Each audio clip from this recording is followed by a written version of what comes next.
2, 3, and...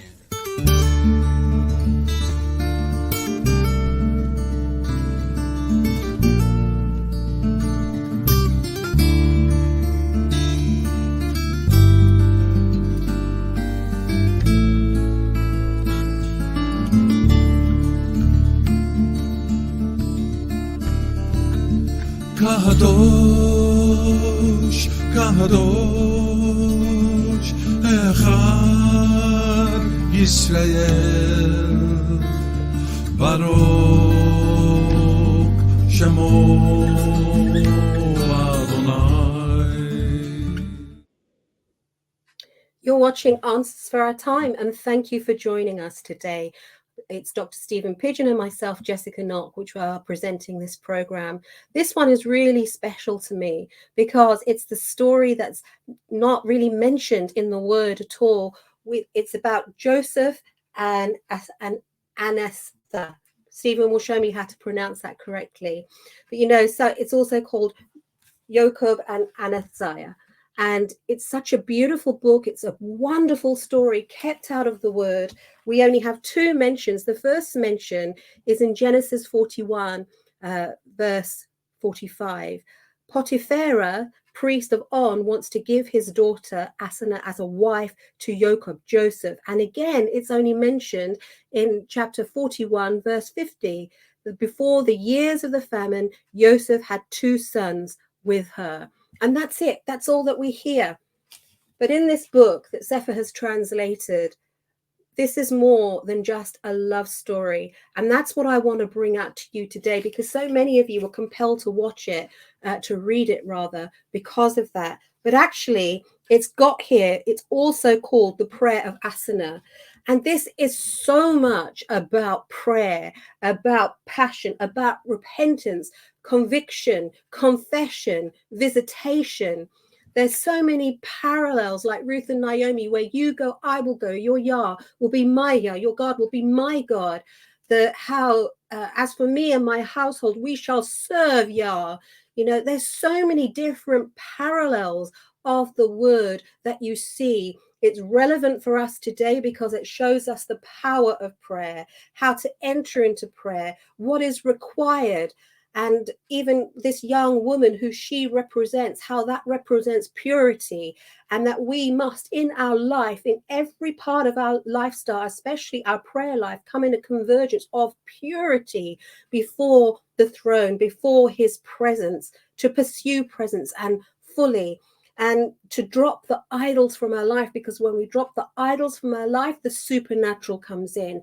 That's when his hand comes into our life and it guides us, and his word becomes our unction and leads us. So there is such authority about this, and about forgiveness, and how to walk as a leader, how to walk in his sovereignty, how to serve. And I'm really excited for this program for you. And Dr. Pidgeon, he's going to really bring this story out.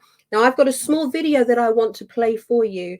It doesn't do justice because it's so old, but you see, when you get stories like this that are not included, unless, like what Sefer are doing, and interpreting them and bringing them into book form, in publishing form, and readapting it into it like a cinematic effect so we can understand, I have to go to versions that are a little bit old. But what it does, it gives you a synopsis, laying the foundation for what Dr. Pidgeon is going to share.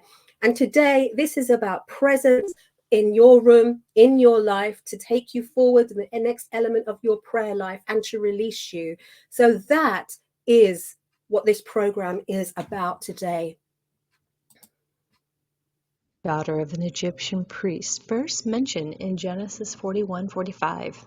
Eventually, she became the wife of the great patriarch Joseph, but not before having a rocky courtship that involved divine intervention. At first, Aseneth and Joseph did not care for each other. When Joseph gained Pharaoh's favor and was promised Aseneth, it was a compliment because Aseneth had been raised to be the next queen and was originally promised to Pharaoh's own son. However, even though Pharaoh had made this promise, by law, Egyptian women had the freedom to refuse any marriage arrangement. When Aseneth learned of this, she protested and built a case against Joseph. She said that she was a pure virgin and destined to marry a prince and become the queen of Egypt. She was insulted at the marriage arrangement to a former slave that had just got out of prison for allegedly sexually assaulting another Egyptian woman. Joseph also argued that he should marry someone of his own faith in the covenant and that she was not worthy of him because she was from an idolatrous heathen nation. Aseneth's parents invited Joseph to dinner in their palace, but Aseneth refused to attend. During the dinner, she snuck down to see Joseph, and when she sees him, she realizes that he is a son of God and mightier than any pharaoh. Joseph saw her spying on him, and without realizing who she was, he asked for her to be removed.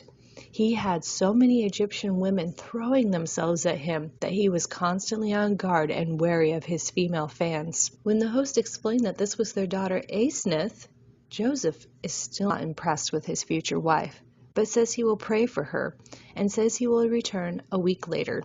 Aseneth spends the week in deep fasting and prayer and is visited by an angel, which gives her honeycomb to eat. After the week-long fast and angelic encounter, Joseph returns, and he has had his own humble encounter with an angel and sees her not as an Egyptian woman, but as a daughter of God. They have an epic wedding celebration within the king's court. Eventually, they give birth to 2 sons, Ephraim and Manasseh. Joseph is later reunited with his family, including his brothers who had sold him into Egypt. However, there is a villain to the story who is not happy with the arrangement, and that was the prince who was supposed to marry Aseneth before Joseph came along and became Egypt's hero. He devised a plot to kill Joseph and take Aseneth, but this plan is thwarted by Joseph's younger brother Benjamin. Joseph and Aseneth continue to have a 48-year-long reign over Egypt. One of the many reasons why I love this story is because it is an epic drama full of fairy tale romance, intrigue, and plot twist that really appeal to the modern reader, even though the story is ancient. I also love the power and humility of both Joseph and Aseneth, and that in order to make their relationship work, they had to lower their pride, see each other as God sees them, and accept each other and their differences. I also love how even though Aseneth was an aristocrat, she embraced Joseph's brothers as her own, and she became one of them in a down-to-earth way while still maintaining her elegance. If you would like to read the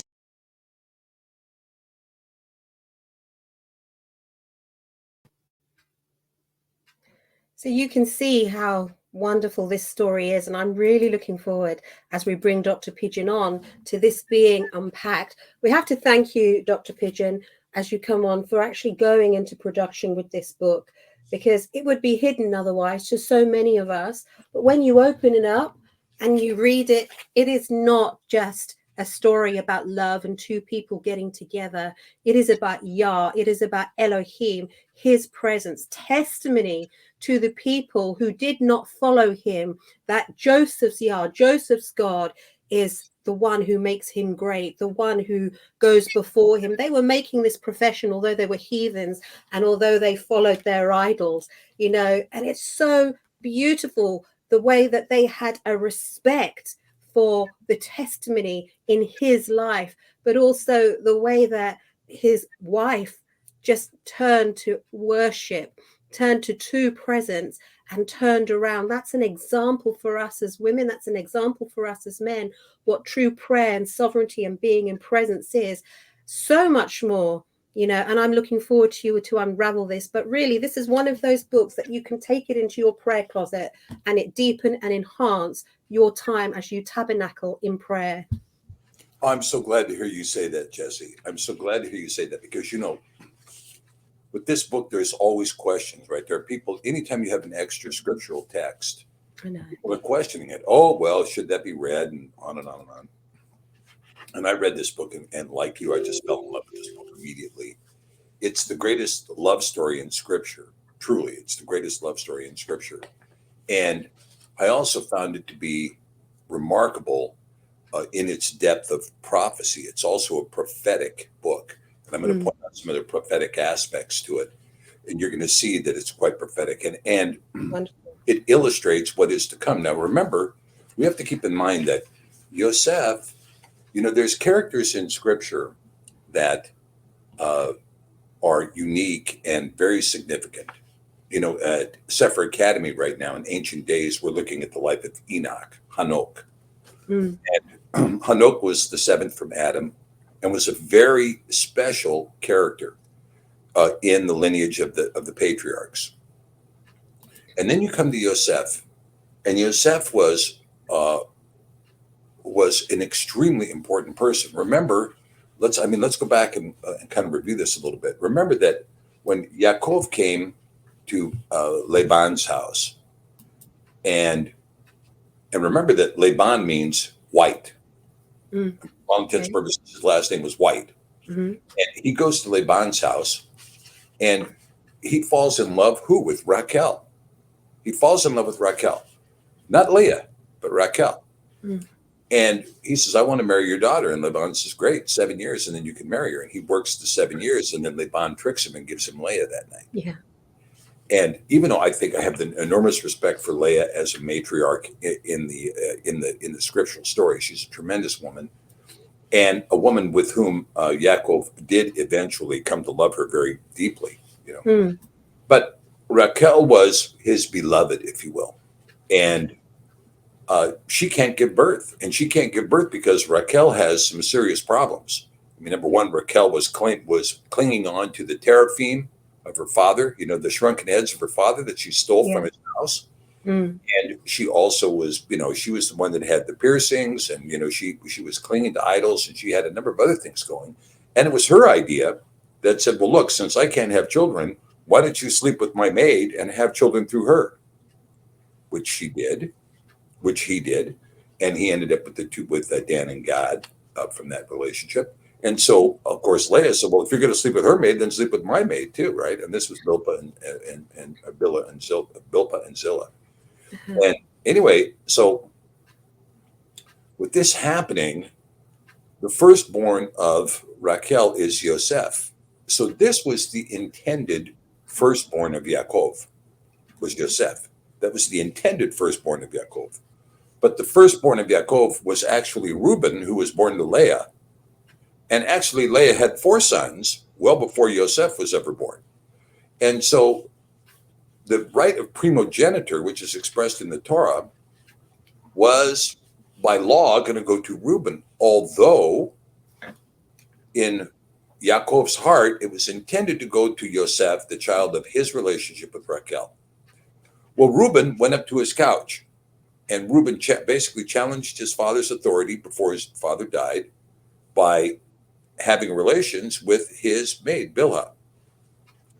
And he went up to his couch. And so as a consequence, he forfeited the right of primogeniture. And the right of primogeniture instead lands on Yoceph. Now, Yoceph, as a kid, he's having these dreams, and his older brothers are like ticked off at him. He's got 10 older brothers. They're like, shut up. Mm. Oh, yeah, I had a dream. You guys are all going to be bowing down to me, and I was going to be ruling and all this other stuff. They're like, oh, yeah? Well, we're going to take you out and pound you. You know how boys are, right? We'll just take you out and pound you, Well, it was more than that, because they were so outraged at Joseph, they wanted to kill him. And in fact, Judah is the one that wanted to kill him. Judah wanted to kill him. Let's just bash him in the brains when he comes out, when he's away from dad. We'll bash him in the brains, throw him in the ditch, and call it a day. And Reuben is the one that says, nope, we're not going to do that at all. Let's just toss him into this, cistern, and then call it a day, and we'll say he fell into something, and that was the end of it. And then Reuben intended to go back and rescue him after they threw him into the cistern. This was the intent. And so as it comes to pass, Reuben leaves, and Judah and the brothers are going to throw him into the pit. But when they do, along comes, not the Midians, but a different group, I forget who it was, came by, and they were slave traders. Mm-hmm. Well, we'll buy them off of you. Oh, okay. So Jasher records it. Genesis tells us something confusing, that he was bought by, I forget who, the Moabites, and then sold by the Midianites into Egypt. You read that like, hey, that's kind of confusing. But in Jasher, you get the whole story. In Jasher, they tell you, oh, yeah, well, what happened was they sold it to the Moabites, and the Moabites said, "We're not going to sell this kid. We know who he is. His father is well placed, well known, the Really? grandson of Abraham. We're not going to be selling his child in Egypt." So they sold it to another group of slave traders, the Midianites, who then they transacted him in Egypt. That's profound, Dr. P, just before you go on, because what you've just said there, many people haven't heard about the book of Jasher. So this will be new, especially you don't hear it, whatever years we had in our seminaries and where we've moved away from. So, wow, you're just saying it, that you're used to it, but that is a profound thing that you've just shared with us. You're giving us context that we have not heard before. Yeah, it's very interesting because Jasher fills in the cracks, particularly about the life of Yoceph. He Yeah. really fills in. It's a great story in Jasher concerning Joseph and what happens to him. But it's very important that we see this, particularly for people in the UK and the work of Ross Broadstock. We're going to talk about here a little bit when we get into this too, because what we see in Jasher is the completion of the story. And in the completion of the story, you see that Yoceph is taken into Egypt. Now, in the meantime, don't forget that there were 12 brothers, the 12 sons of Yasharel, but they also had a sister. You recall this? Mm-hmm. Yeah. Sister. And her name was Dinah. Right? Yes. Yeah. It That's confusing to me. I'm glad you're going to bring this out and clarify, Dinah. Yeah, well, Dinah or Dinah would actually be the better pronunciation, Dinah. And Dinah was the one who was raped in Shechem, and the brothers decided, and Jasher gives a huge story about what happened in Shechem. It just wasn't one battle. It just wasn't one battle. They took on 8 cities of the Canaanites, the brothers did, and it was brutal. And the whole story of the circumcision, of them telling the people in Shechem, "Oh yeah, you can marry our sister as soon as everybody's circumcised." Then everybody got circumcised, and when they couldn't move, they went in and attacked and killed them all. Mm-hmm. Well, the other cities came to them and said, "What are you doing getting circumcised? Don't you realize what you've done? You betrayed your religion, you betrayed your faith, you betrayed this, you betrayed that, you betrayed the other thing." They're like, "What?" They had no idea, right? And so anyway, they all amass, and it turns into a huge battle. It's very well described in Jasher. But what's not known is that what is this life of Dinah? What is this life of Dinah? Now I'm going to point out a couple of things in the book of Yoceph and Acenath, and let's begin right here in chapter 1. There we go, great spot. Okay, now if you look here, chapter 1, verse 4, we see now Asenath herself bore no likeness to the virgins and the daughters of the Mitzrayim, but was in all things like the daughters of the Ivrim, being tall as Sarah, and as comely as Rivkah, and as beautiful as Raquel. Okay, you hear that? You hear that linkage? Mm-hmm. Now let's switch up to chapter 13 if we can. Let's go. That's page 11, chapter 13, and I want to read this to you again. Now this is coming. This is in the middle of her prayer, which we're going to get to when we get there. But page 11, yeah, there we go. Right there, there we go. Chapter 13. Now you see here, it says here at the beginning of chapter 13, "Visit Yahweh, my humiliation, and have mercy upon my orphanhood." Yeah. Okay. Now this is spiritual orphanhood, yes, but it's also physical orphanhood, because what we believe the case to be is that in fact Asenath was the daughter of Dinah. Yeah, this is what confused me. It's too hard to fathom. Yeah, and so if she was the daughter of Dinah, then of course Yoceph would be marrying, of course, his niece, if you will. Now this was, you have to remember that Yaakov married his first cousins, Yitzhak married his first cousin, Abraham married his half sister. And if you go back and you look at the roster of marriages throughout the book of Jubilees, which is another text that it found in the Sefer, that describes this text in the Sefer that describes who married who. And all of them were initially they were marrying their sisters until we get to Hanok. And Hanok is the first one to marry his niece instead of a sister. He marries at least one time removed, marries a niece. And here we see, now, if Yoceph married Asenath, and Asenath was in fact of the house of Dinah, this becomes extremely important. And I can tell you why now, and here's why, and then we'll get into the book in more detail. But that Yoceph, again, Jasher tells us, the book of Yashar tells us that, yeah, they gave birth to Ephraim and Manasseh. And Ephraim and Manasseh are extremely important, of course, in biblical history. They get inculcated into the tribes of Israel. They're adopted as sons of Yasharel. But Genesis tells us that he had many sons and daughters after that. He had sons and daughters after that whose genealogy is not reckoned. The genealogy of those children is not reckoned. Now, 1 Chronicles 5:1 tells us the same thing, that the birthright was to go to Reuben, but the firstborn, but Reuben went up to his father's couch, and hence the birthright passed to Yoceph through Ephraim and Manasseh, whose genealogy is not to be reckoned. So extremely important stuff, right? Yeah, absolutely. Okay.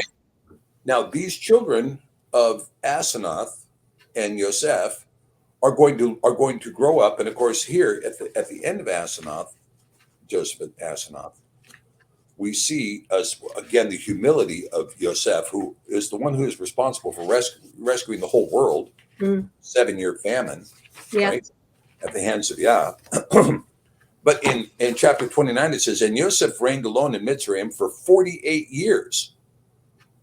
So there you go. So chapter 29, verse 9, and Yoceph reigned alone in Mitzrayim for 48 years. And after these things, Yoceph gave back the diadem to Pharaoh's younger child, who was at the breast when the old man Pharaoh died. Yeah.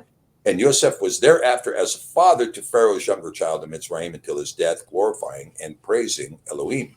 Now, what's interesting about this is this means that Yoceph and his additional children born to Asenath were in their 40s by the time the Exodus, or excuse me, they're in the 40s by the time Yoceph dies.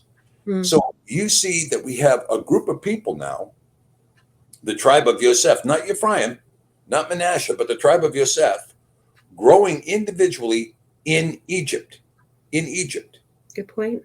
Okay. Now, when the Exodus takes place, it's my theory that this tribe also left with Moshe, and they ended up in the promised land. Remember, it says that there was the house of Israel and those who sojourned with them. Yes. Okay. Yeah.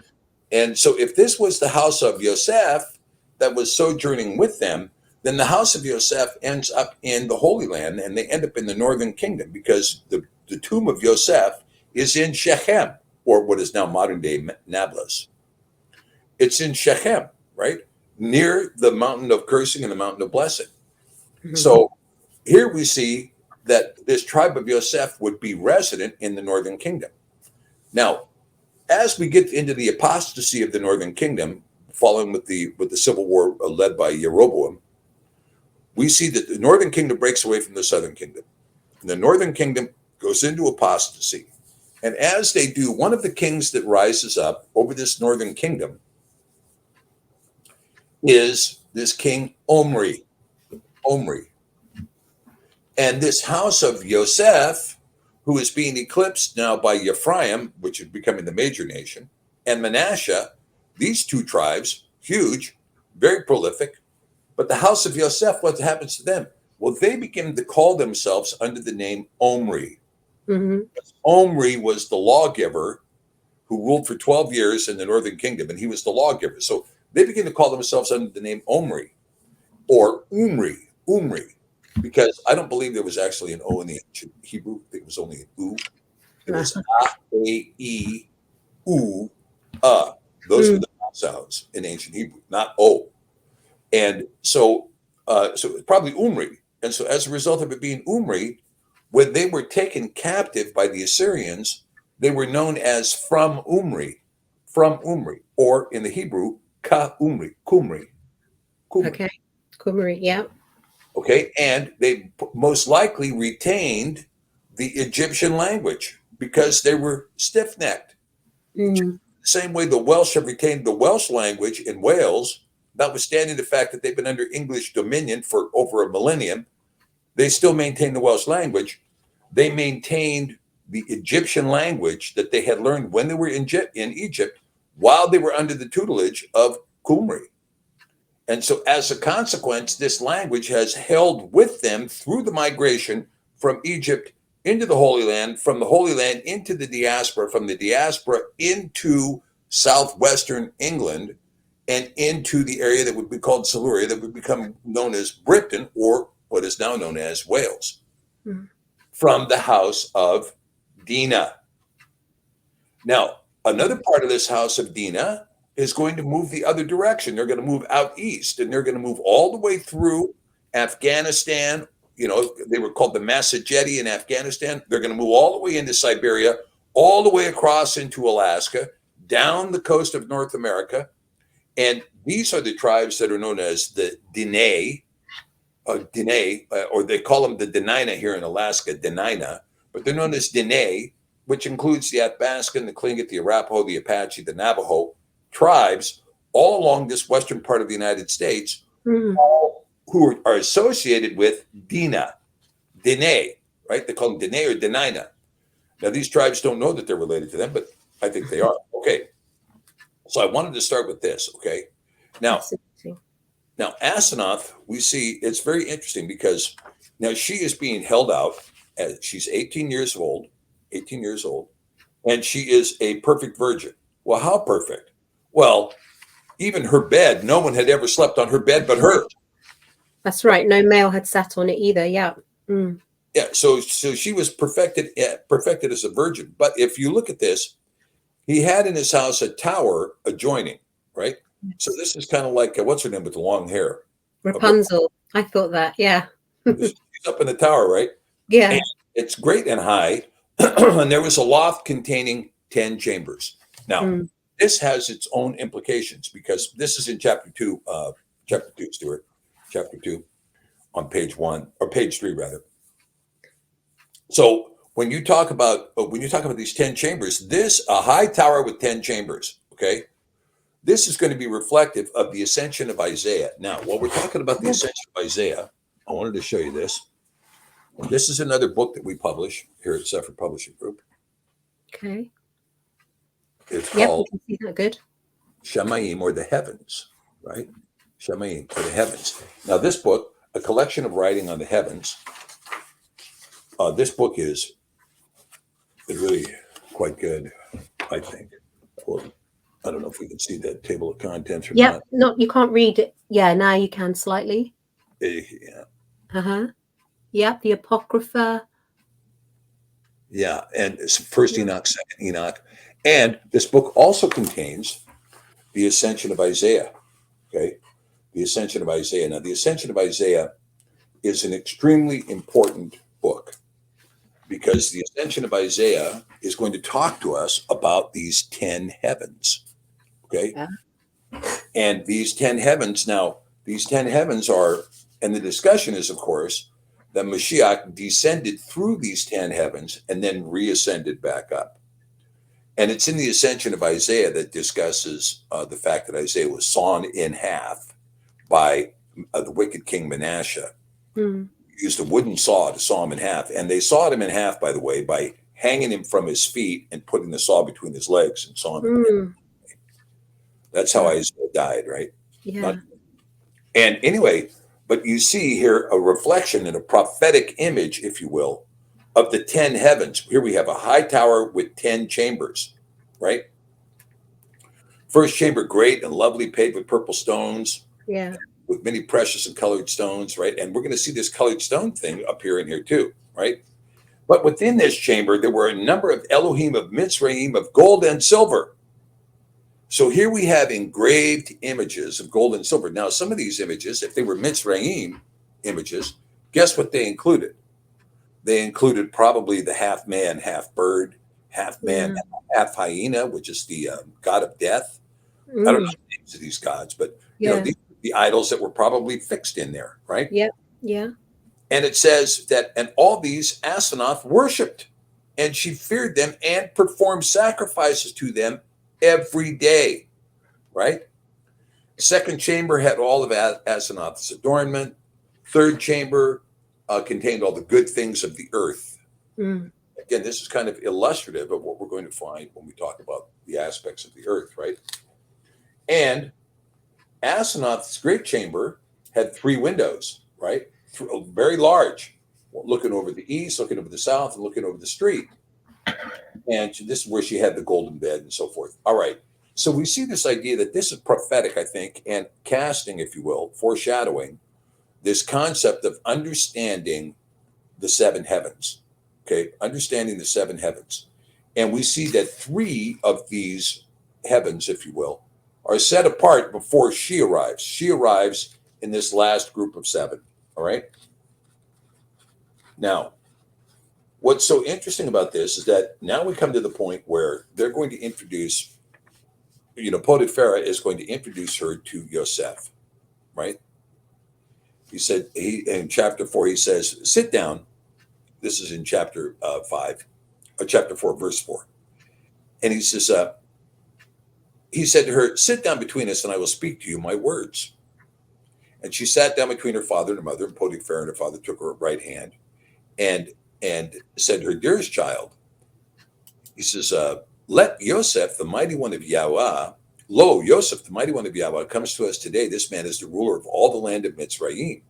And King Pharaoh appointed him ruler over all our land and king. And he himself gives grain to all this country and saves it from the coming famine. This Yoceph is the man who worships Yahweh and discreet and as virgin as you are today, and a mighty man in wisdom and knowledge, and the Ruach Yahweh is upon him. So you see that Yoceph is also well known as discreet and a virgin. You see this? Yes, absolutely. Yeah. Very important part of this, right? Mm. And Ruach Yahweh is upon him, and the grace of Yahweh is in him. Yeah. Right? Okay. Come, dearest child, I will give you him to be his woman, that you shall be for him a bride, and he himself shall be your bridegroom forever. Yeah. So here we have this discussion again now of the bride and the bridegroom. Right? Mm. It's Yeah. a little model for us, right? Yeah. That the bride and the bridegroom, the bride is going to present herself without blemish, and the groom is going to present himself without blemish, right? Yeah.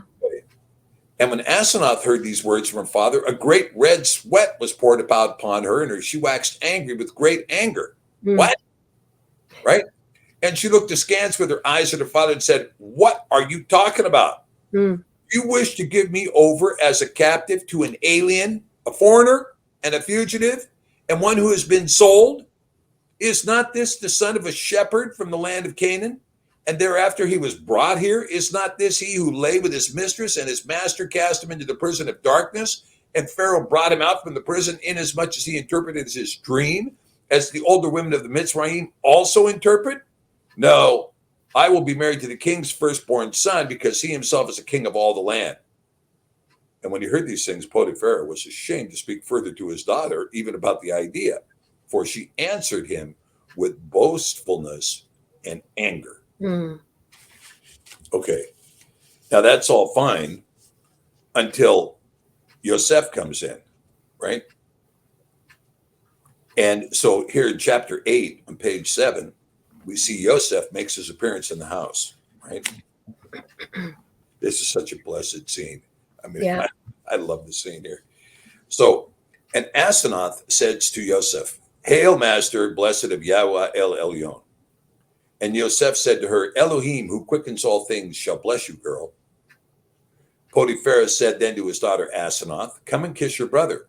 And when Asenath then came up to kiss Yoceph, Yoceph stretched forth his right hand, laid it upon her breast between her 2 paps, and Yoceph said, it is not proper for a man who worships Yah, who blesses with his mouth the living Yahweh, and eats the blessed bread of life, and drinks the blessed cup of immortality. Do you hear that? Yeah, it's wonderful, isn't it? Life and drinks the blessed cup of immortality. And it is anointed with the blessed unction of incorruption to kiss a strange woman who blesses with her mouth dead and deaf idols, and Mm. eats from their table the bread of strangling, and drinks from their libation the cup of deceit, and is anointed with the unction of destruction. Yeah. Boom. Yep. You know, Wow. I mean, all it took was just one touch. Yeah. One touch, and he's like, well, just wait a minute, Mm. right? But the man who worships Elohim will kiss his mother, and the sister who is born of his mother, Yeah. and the sister who is born of his tribe, and the woman who shares his couch, who blesses with their mouth the living Yahweh. Again, another telltale sign that she is, in fact, the sister who was born of his mother and the sister who was born of his tribe. She is, in fact, that. Yeah. Was he being prophetic at that point, do you think? Well, I think, yeah, he's saying, oh, look, I'm only going to marry a woman of my tribe. I'm only going to Right. kiss a woman of my tribe who is from my family, right? Yeah. And then he marries her. Well, what's that tell you? Yeah. She was of that tribe. Mm. The book tells you in chapter 1 she's of that tribe, and then she explains that she's an orphan. Yes. He was of that tribe, right? You And look she like says, them more than Egypt. Yeah. yeah. Likewise, it is not proper for a woman who worships Elohim to kiss a strange man, for that is an abomination in the sight of Yahweh Elohim. Mm. And when Asenath heard these words from Yoceph, she was sorely distressed and groaned, and she was looking steadfastly at Yoceph with her eyes open, and they were filled with tears. Mm. And Yeah. Yoceph, when he saw her weeping, pitied her exceedingly, for that he was mild and merciful, and one who feared Yahweh.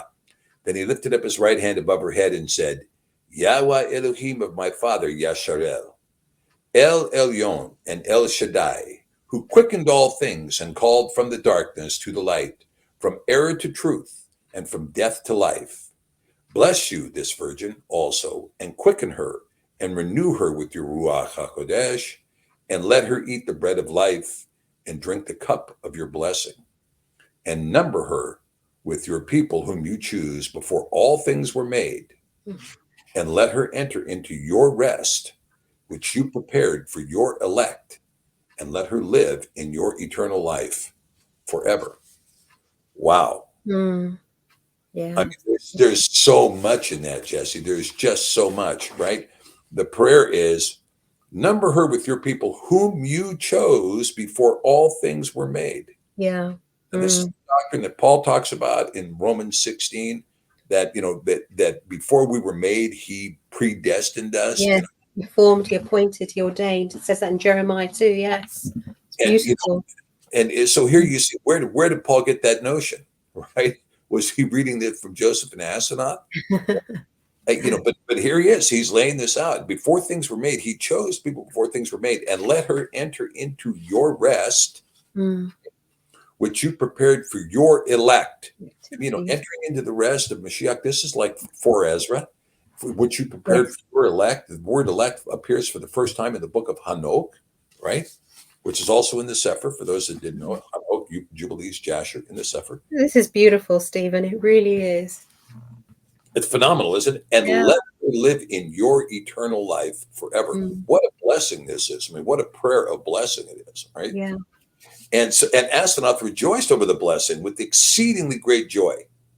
Then she hastened and came up into her loft by herself, fell upon her bed in infirmity, for there was in her joy sorrow and great fear, right? And so she's going to turn around and she is going to toss out all of those Elohim, all the gold and silver, right out in the street. They're gone. Boom, get rid of them, right? And so she goes into this fasting. She goes into in sackcloth and ashes. And Asenath did this for 7 days, not ever tasting anything. She goes into a 7-day fast. This is. Again, this is an important thing, and I do want to recommend this for people.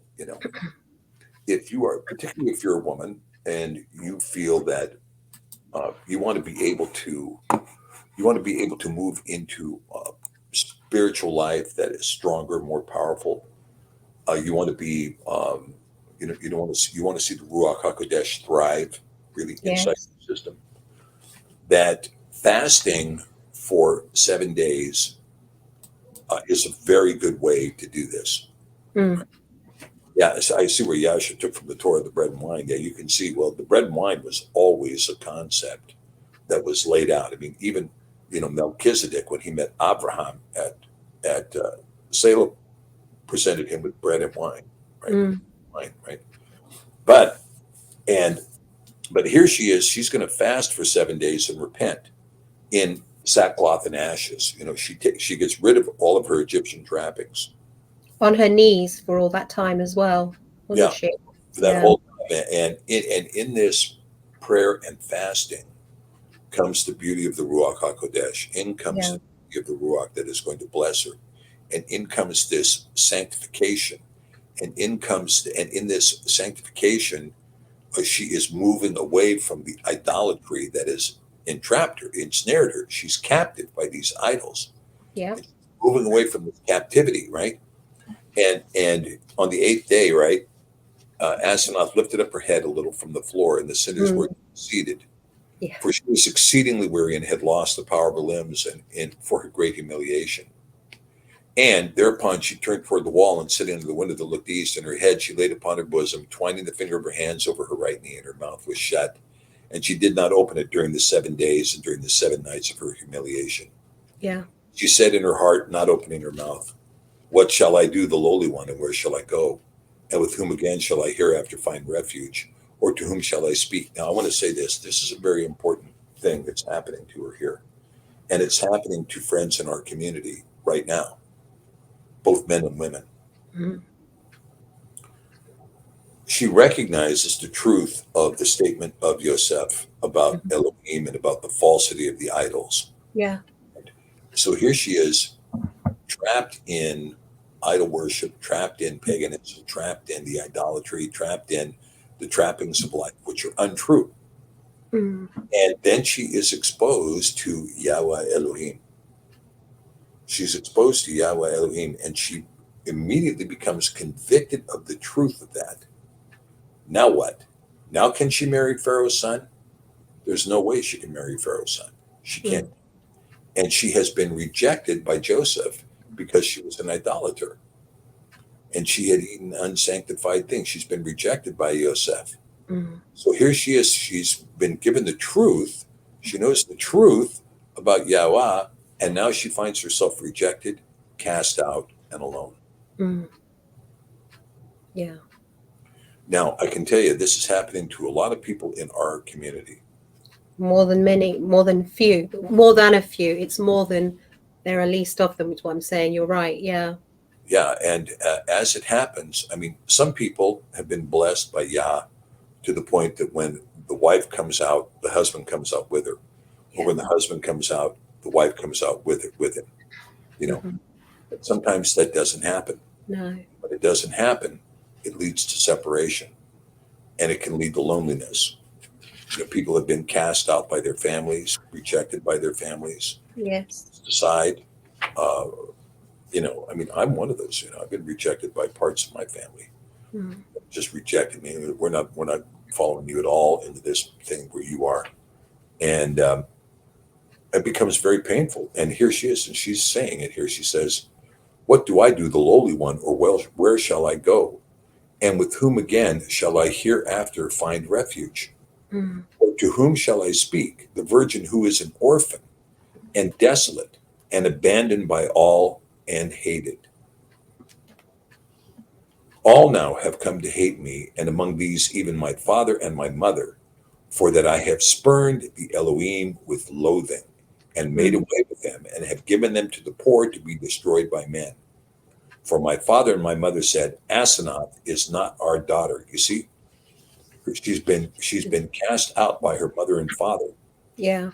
"But all my kin also have come to hate me, and all men, for that I have given their Elohim to destruction. Mm. And I have hated every man and all who wooed me.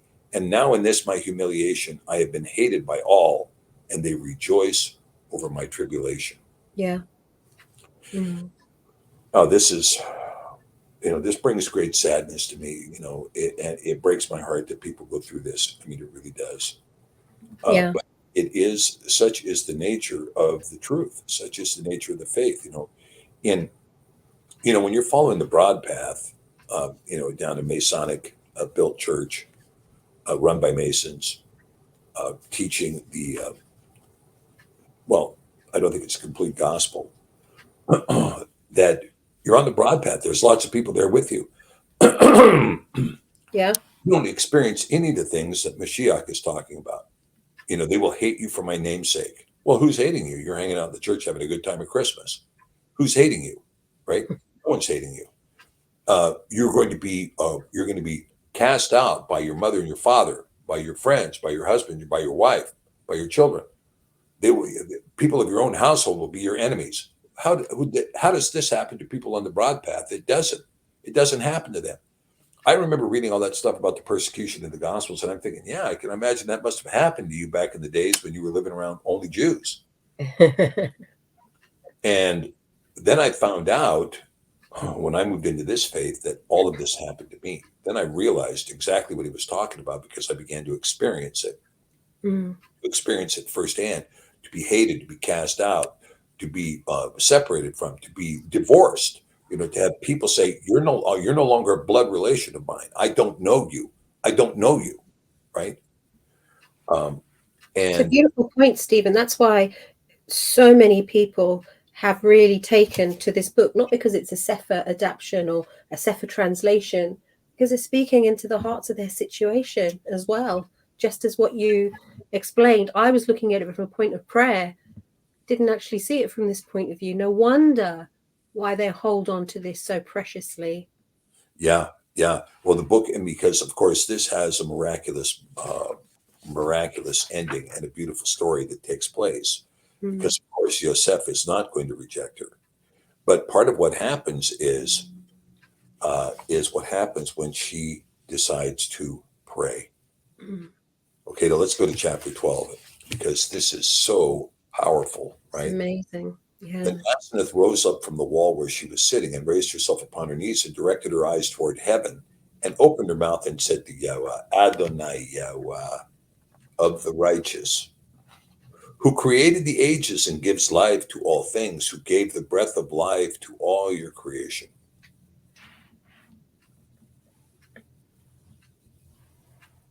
Who brought the invisible things out into the light, who made all things and made manifest things that did not appear, who lifted up the heavens and founded the earth upon the waters, who fixed the great stones upon the abyss of the waters, which shall not be submerged, but are to the end doing your will. But that you, Yahweh, said the word, and all things came into being. And your word, Yahweh, is the life of all your creatures. To you I flee for refuge. Adonai, Yahweh, to you will I cry, Yahweh, and to you will I confess my sins. To you will I pour out my petition, Yahweh, and to you will I reveal my transgressions. Wow.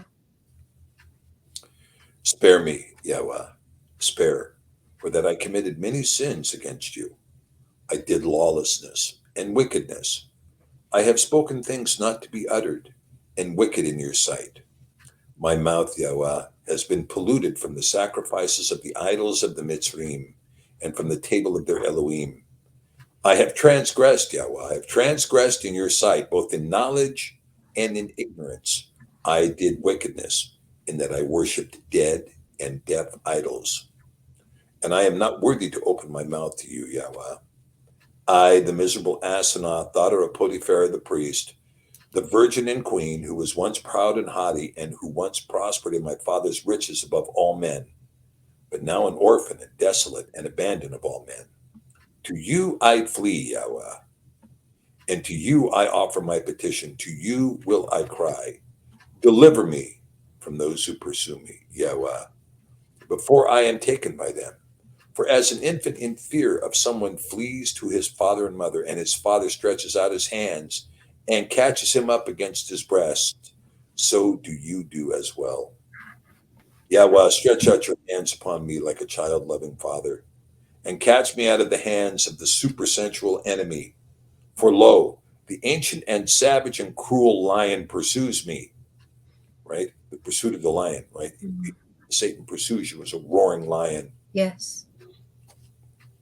It says, the cruel lion pursues me for that he is the father of the Elohim of the Mitzrayim. Satan is the father of the Elohim of the Mitzrayim, and the Elohim of the idol maniacs are his children. Did you hear that? Yeah. The idol maniacs are his children. Yeah. The maniacs are his children, and I have come to hate them, and I have made away with them because they are a lion's children. And I cast all the Elohim of the Mitzrayim from me and did them away, and the lion and their father, the devil, in wrath against me, is trying to swallow me up. Ah. But you, Yahweh, deliver me from his hands, and I shall be rescued from his mouth, lest he tear me asunder and cast me into the flame of fire, and the fire cast me into the storm, and the storm prevail over me in darkness, and cast me into the depth of the sea, and the great beast who is from everlasting swallow me up, and I perish forever. Deliver me, Yahweh, before all these things come upon me. Deliver me, Yahweh, the desolate and the defenseless, for that my father and my mother have denied me and said, Asenath is not our daughter, because I broke their Elohim in pieces and made away with them, and having wholly hated them. And now I am an orphan and desolate, and I have no hope save you, Yahweh, nor another refuge save your mercy. You friend of men, because you are only our Father of the orphans and the champions of the persecuted and the helper of the afflicted. Have mercy on me, Yahweh, and keep me pure and virgin, the forsaken and orphan. For that you only, Yahweh, are good and gentle Father. For what father is sweet and as good as you, Yahweh? For lo, all the houses of my father Potipharah, which he has given me for an inheritance, are for a time in vanishing. But the houses of your inheritance, Yahweh, are incorruptible and eternal. Beautiful. Yeah. Isn't it? I mean, it's just, I love this prayer so much. Mm. And this is a prayer that, all right, I have to speak something to you, Jesse, that is deep on my heart. Mm-hmm. Yesterday, I got news from friends in Ireland that a beloved sister there died this last week. I'm so sorry. Yeah, and her funeral is coming up Sunday. And how I wish I had read this to her last weekend. She was suffering exactly as Aseneth is suffering here. And how I wish I had read this prayer to her. Before they came to where they came, right? And the beauty is, of course, and this is the beauty of this story in Aseneth, that in chapter 14, and when Aseneth had ceased making confession to Yahweh, lo, the morning star also arose out of the heaven in the east. A second witness as to the morning star, right? And Aseneth saw it and rejoiced and said, has Yahweh Elohim then heard my prayer? Hey, there's a question. Has Yahweh Elohim heard my prayer?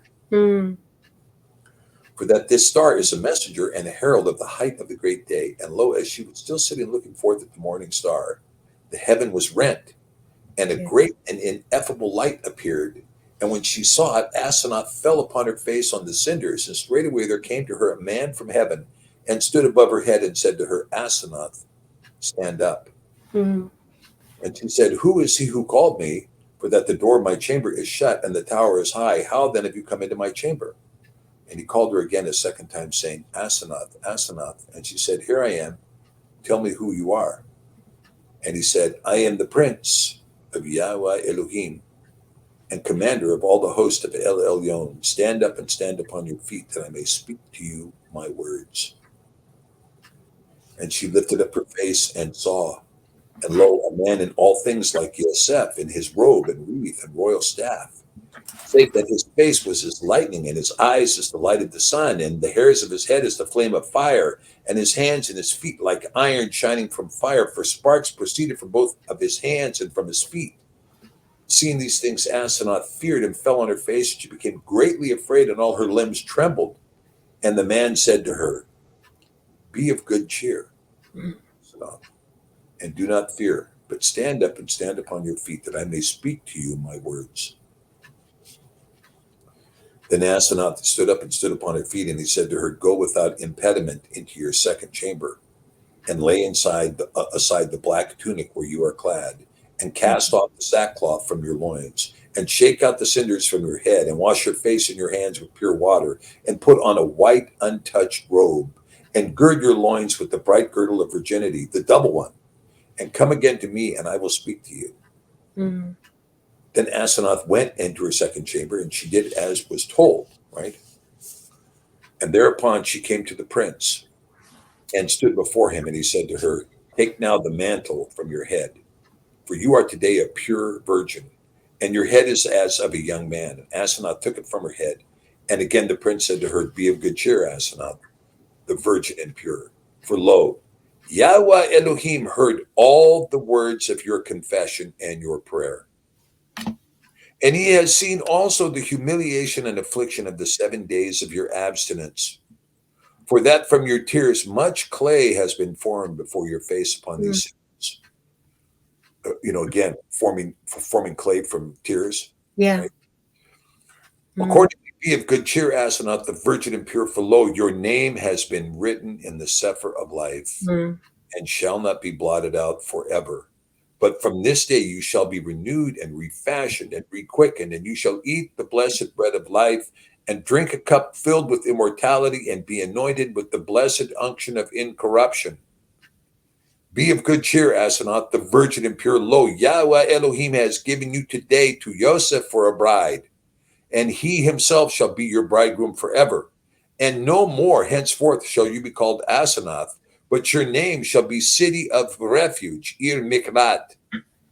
For that in you many nations shall seek refuge, and they shall lodge under your wings, and many nations shall find shelter by your means. And upon your walls, they who cleave to Elohim El Elyon through penitence shall be kept secure, for that penitence is the daughter of El Elyon, and she herself entreats Elohim El Elyon for you every hour, and for all who repent, since he is the father of penitence. She is the completion and the overseer of all virgins, loving you exceedingly, beseeching El Elyon for you every hour. For all who repent, she will provide a place of rest in the heavens, and she renews everyone who has repented. And so here it is that Asenath is completely redeemed.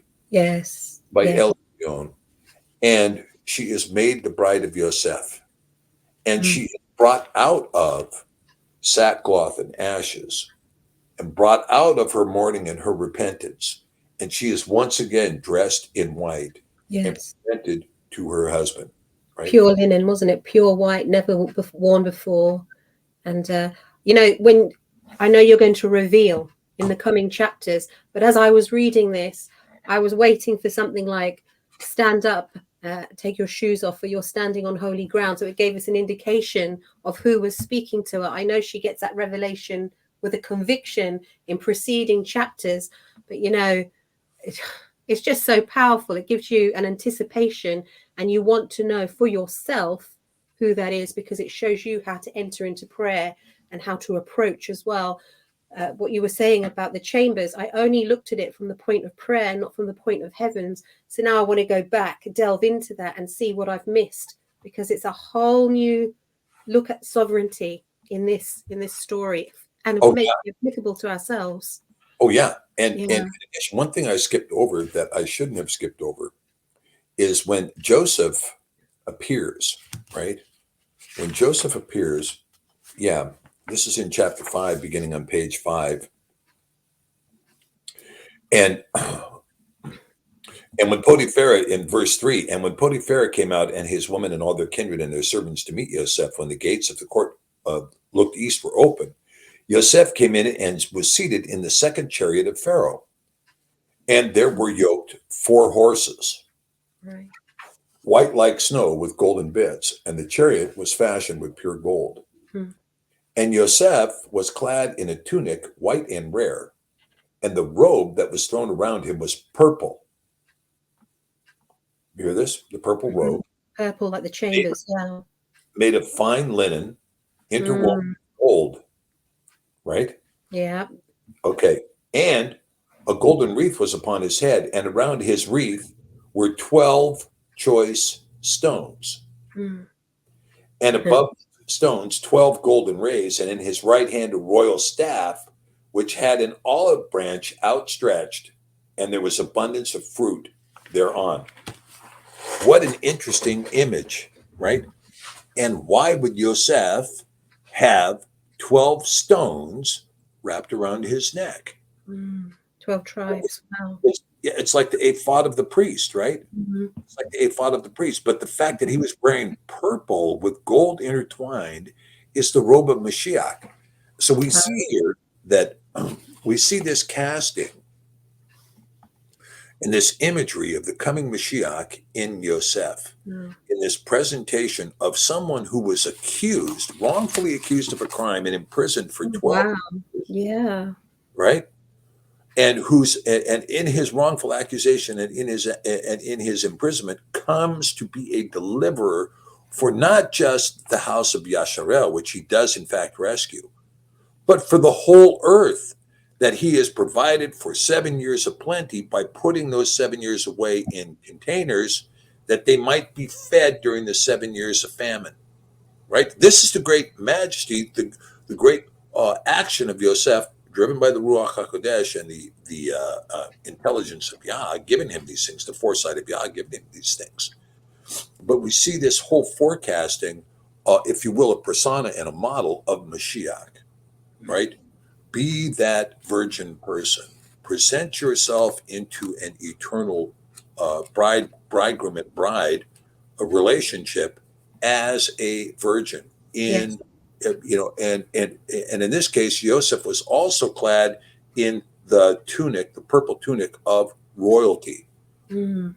And Yes. and this whole thing, so this is why I do not believe, Jesse, that the story of the house of Yoceph is over. The story is not over. Yoceph has the ultimate birthright, and it was miraculously placed back into the hands of the tribe of Yoceph in 1917, when the Levant came into the hands of the British Empire. Purely by accident. I mean, it was by the fate of the war, but nobody knew that by the end of the war that a British general would be walking through the gates of Jerusalem, and Jerusalem would be under the control of Britain. No one knew that.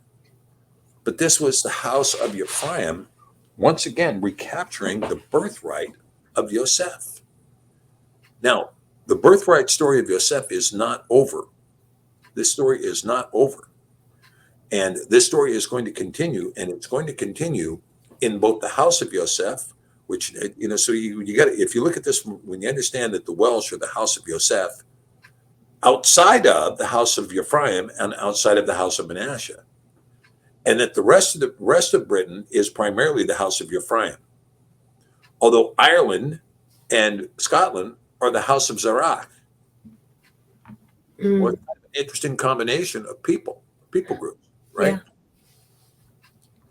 But in that people group, we see that both Ephraim and Manasseh, and by the way, I'm not going to get into too much more into Manasseh, other than to say that I do believe that the Russians are most likely the house of Manasseh. So it makes for a very interesting quandary, because you have to remember that when you talk about the house of Manasseh, let's just talk about this for just a second. The blessing that happens in Genesis 48, but Reshith 48, that is the blessing upon Ephraim and Manasseh, where the right hand crosses over and the left hand crosses over. These crossed hands, this is found in the Union Jack flag, right? This is the cross of St. George that is found on the Union Jack. And because you have 3 crosses on the Union Jack, the cross of St. George, you have the cross of St. Andrew, you have the cross of St. Patrick. So St. Andrew is blue and St. Patrick is white. And so these are the colors of the Union Jack. And so this is to emphasize that you have St. Patrick, St. Andrew, and St. George on the same flag. But the cross of St. George being crossed like this is a prophetic implication of the house of Ephraim.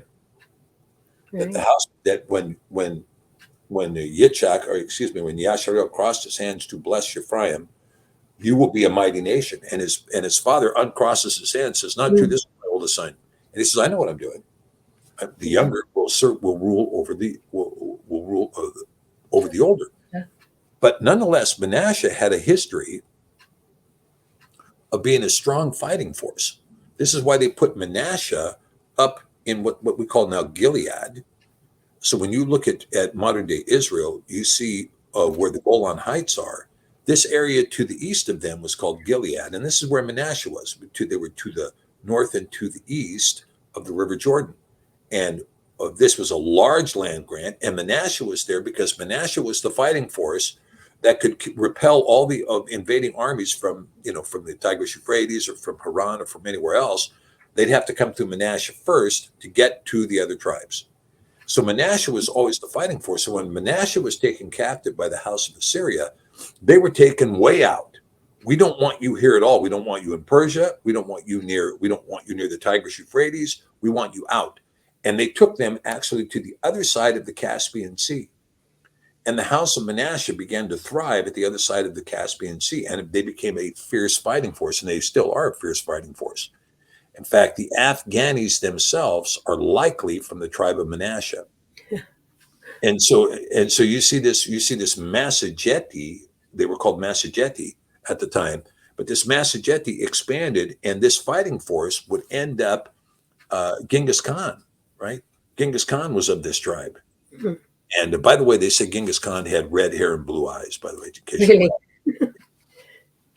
And anyway, this tribe of Manasseh spread out through this area, and this became a rather untenable fighting force. I mean, the Mongols themselves would have conquered all of Europe, except that the Khan had died, and all the leaders were required to go all the way back to Mongolia for the funeral. When they got all the way back there, they didn't have enough energy to come back out and finish conquering Europe.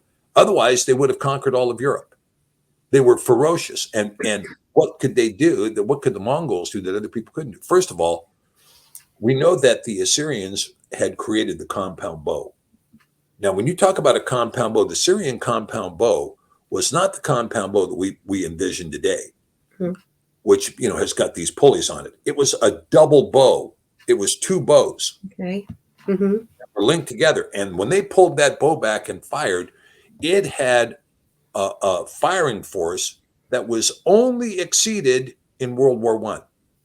The power of the Assyrian bow was stronger than any weapon on earth until World War I. And the Assyrians had mastered this. Well, they were the ones who were developing the skill of shooting from horseback. But the Mongolians are the ones who mastered it. They could fire backwards while on horseback accurately with this compound bow. So this is one of the things that made the Assyrians such a ferocious fighting force.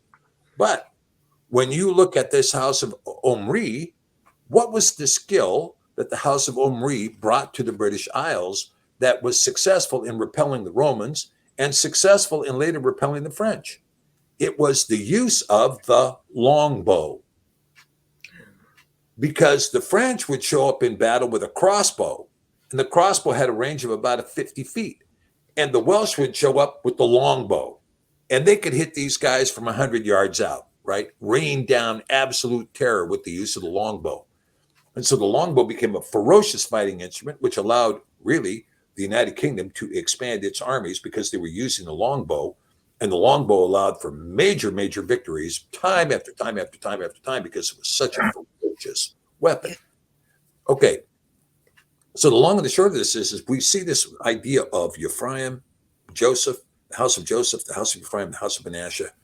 And ultimately, if we could come to these understandings, then maybe this whole nonsense of Russophobia and blaming the Russians for everything would come to an end, back to living together as human beings on this earth, rather than this back in the days, we had a concept. In fact, during the Reagan administration, I talked to the guys and I said, look, don't invade Russia with troops, invade Russia with MasterCard and Visa. And when they decided to do that, to open credit and to embrace really a capitalist system in Russia, once that happened, the Soviet Union was history. The whole concept of communism went away because people wanted to live. They don't want to live like peons. They don't want to live like robot workers. They want to live like human beings. People want to live in the middle class, really. And so anyway, you can see that this story here is this is such an illustrative story of beauty. It's this beauty of a relationship between a husband and wife. It really points to the way it should be between a husband and wife. And for young people, it's a wonderful story. They can read this and see what it looks like to have the conviction of virginity, and Yeah. not the conviction of virginity, but the conviction to leave idolatry, and to leave idolatry, and to understand there is a cost to leaving idolatry. There's a cost to leaving idolatry.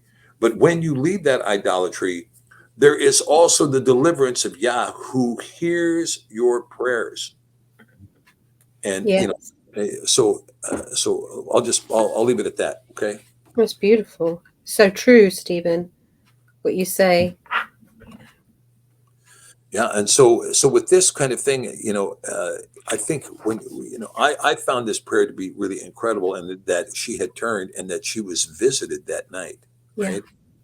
And well, here, listen to this. So this is when we get.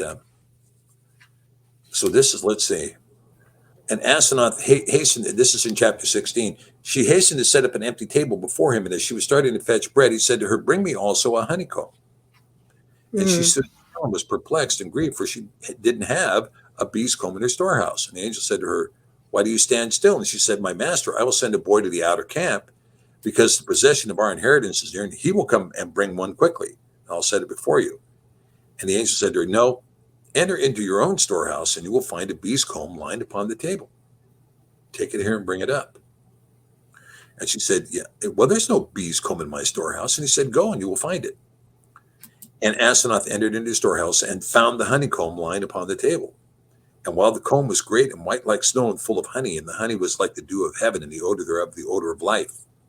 And Asenath wondered and said in herself, "Is this comb come from the mouth of this man himself? Where did this comb come from?" Right?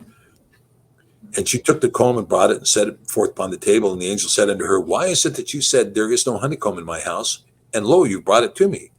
And she said, "I have never put a honeycomb in my house, but as you said, so it has been made. Did this come from your mouth? For that the odor thereof is as the odor of ointment."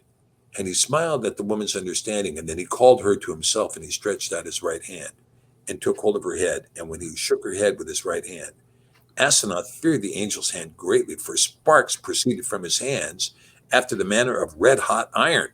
And accordingly, she was all the time gazing with much fear and trembling at the angel's hand. And he smiled and said, "Blessed are you, Asenath, because the ineffable mysteries of Elohim have been revealed to you.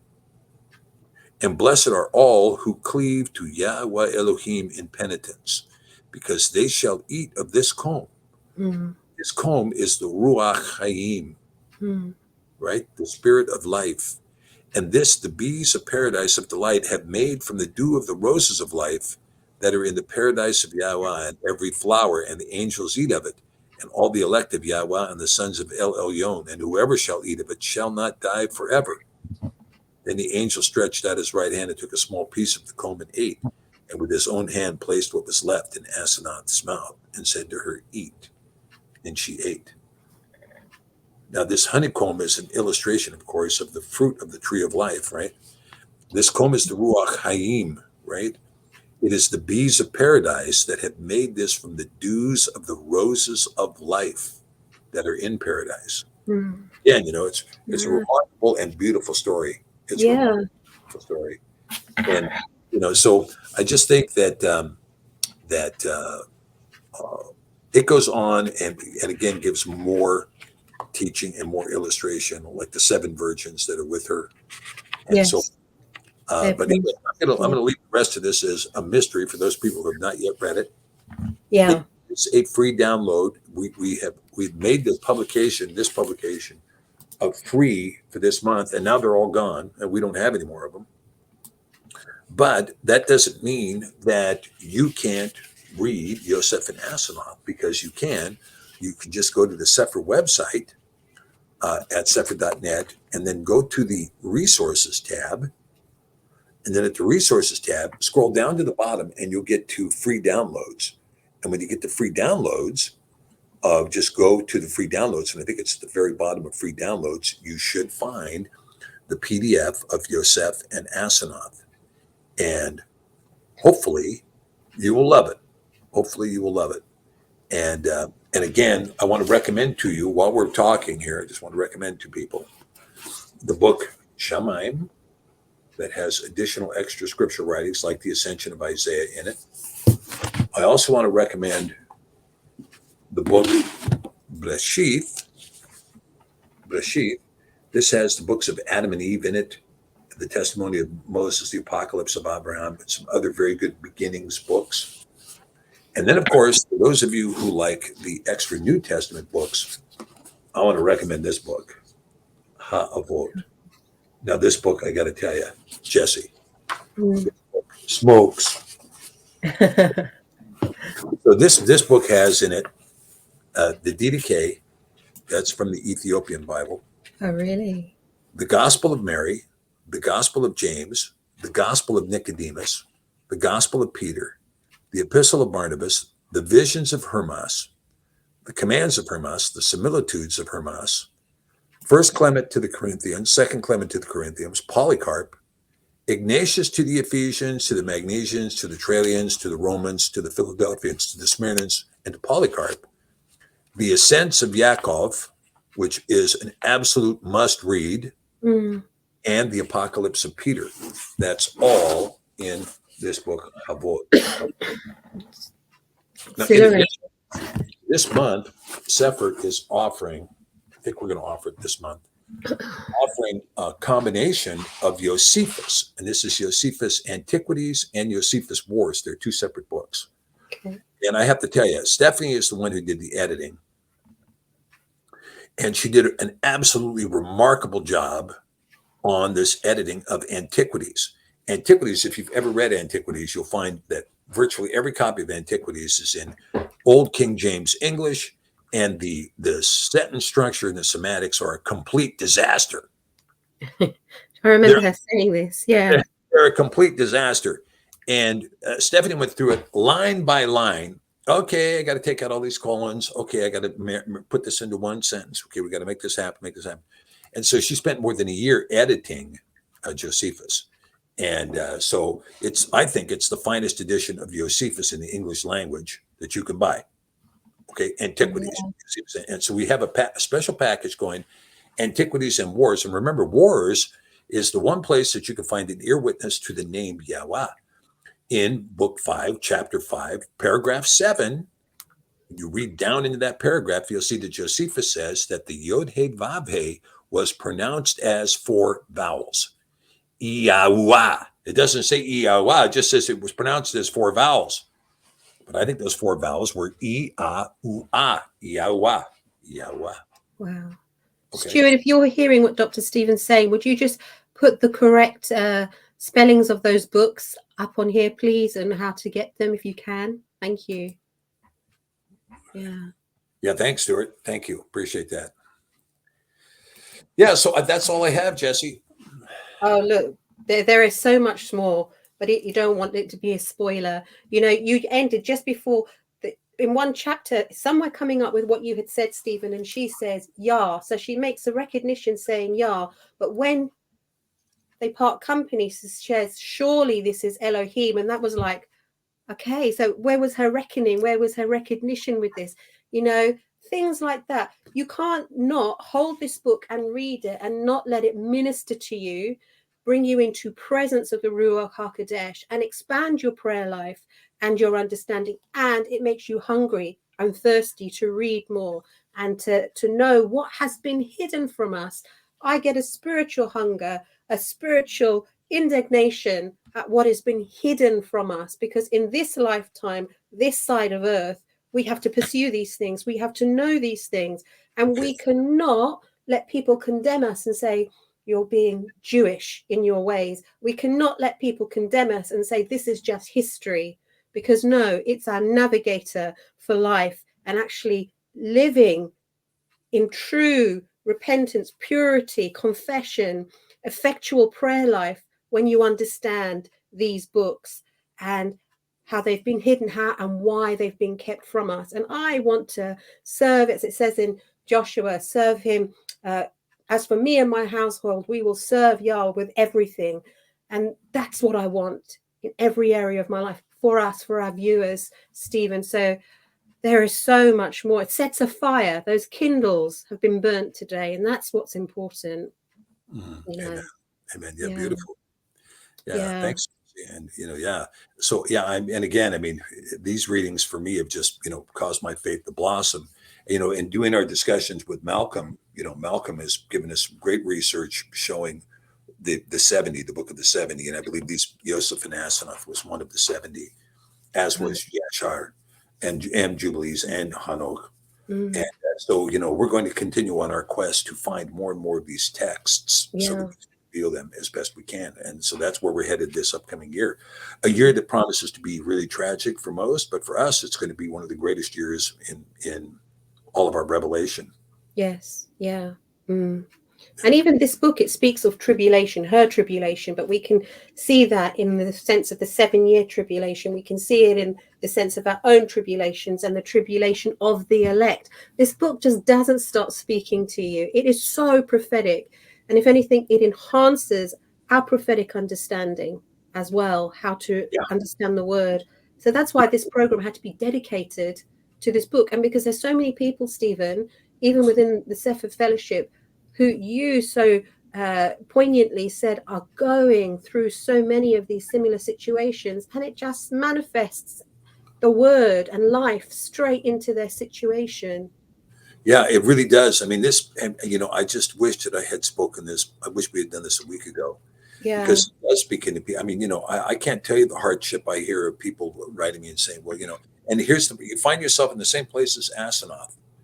Well, I rejected all the idols. Now what? My parents rejected me, and the relationships I had going are now broken, and now my kids won't talk to me anymore.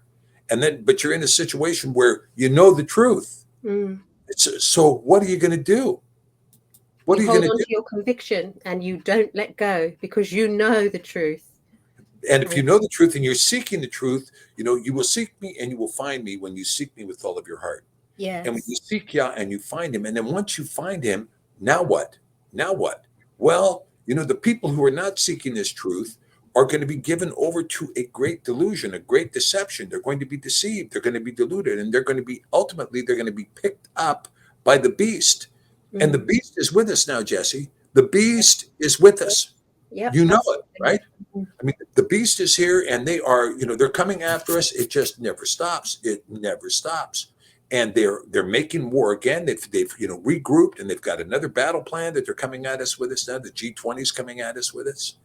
And they're Mm. going to be coming at us now again to obtain the mark, right? Yes. Mm. People who say, oh, that isn't the mark, then you explain to me why the G20 just said that we're going to make the mark mandatory to be able to travel.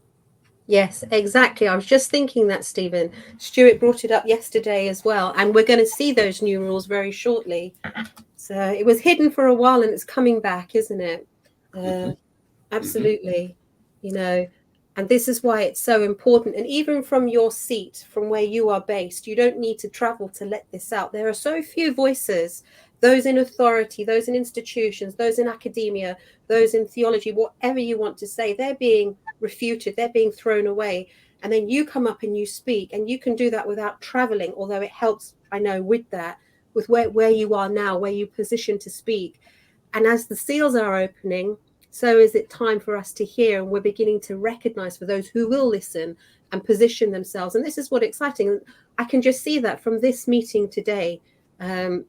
Wow, it's quite revelational in so many different ways, just to see our part in the kingdom, isn't it? Kingdom pursuit, kingdom impact. So I'm walking. This is one of my favorite programs that I've done with you, Stephen, because there's so much spirit behind it, so much ruach behind it. And I can just so excited to think how this is imparted into different people going to watch this and watching this today. So honestly, I bless you and I thank you so much for this. It's been very, very special today. Thank you. Well, it's been my privilege, my honor. Thank you. Thank you for having me. And thanks for presenting this program. As time goes on, Jesse, I got bumped off YouTube, for this I week. know. That's right. And Yeah. I'm probably going to have to reformat everything on Mm. YouTube. I'm going to go down to, I think, to just basically alerts is what's going to be on YouTube. And then I'm going to reside elsewhere. Yeah. And, what we're going to have to do is probably do our teachings on the UK platform only. Yes. Yeah. That's right. Yeah. And then we'll share them elsewhere. but that's Yeah, where we have to be, because I mean, we're being kicked off. We're being censored everywhere else, right? that's right. And Kimberly, yeah, we're going to be updating the app soon. We've got a new person helping us on the update for the app, and so we're going to be working that here. We're going to be working that this month, and I'm going to be because the Thursday night shows, which have really taken a lot of my time, are coming to an end because of YouTube. They're bringing them to the end. What I'm going to do is I'm going to be spending more time updating the app and doing some other things. We're going to be getting stuff.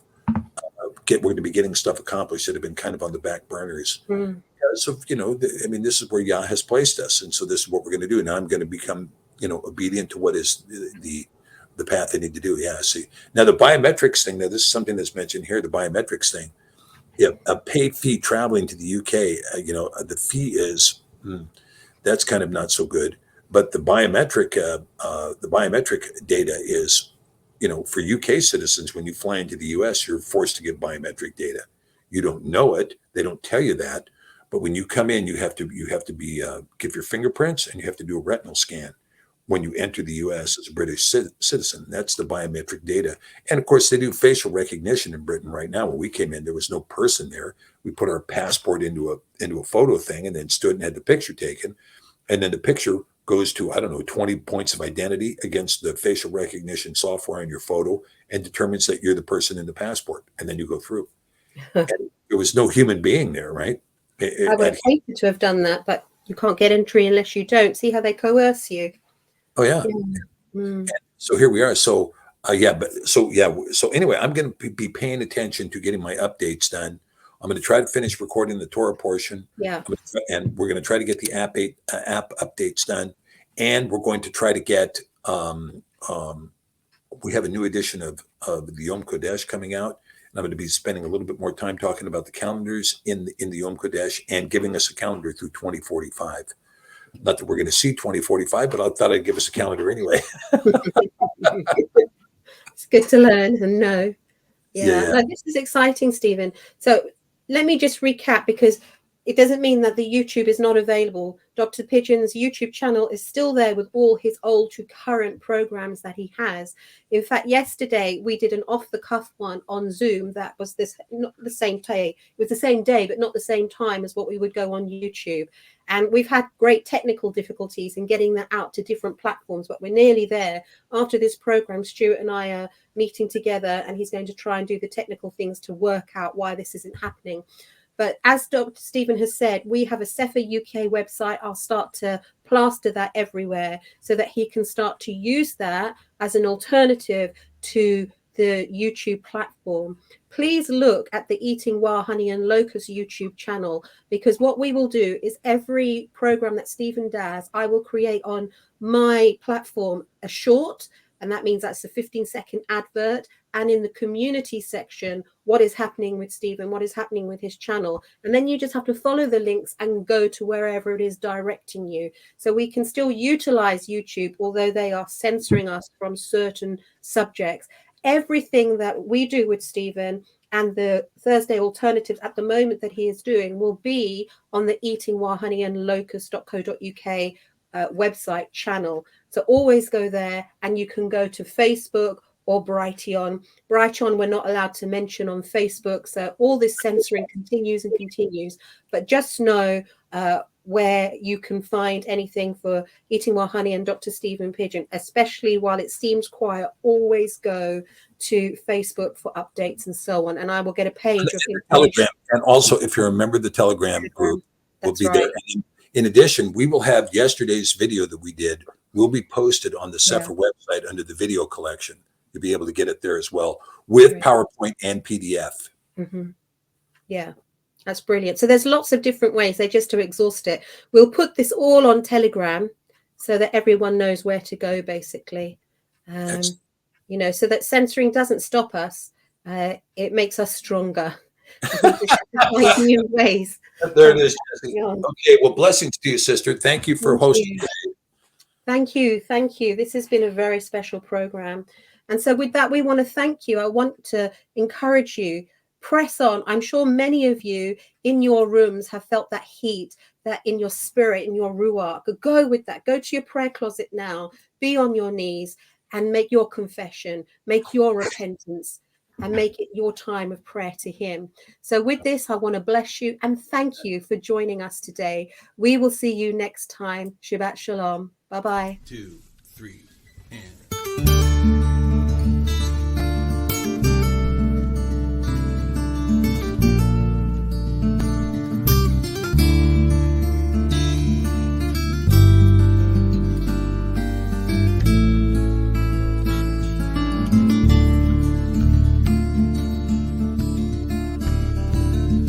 Kadosh, Kadosh,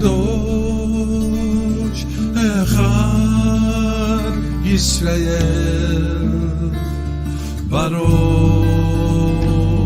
Shemo Adonai.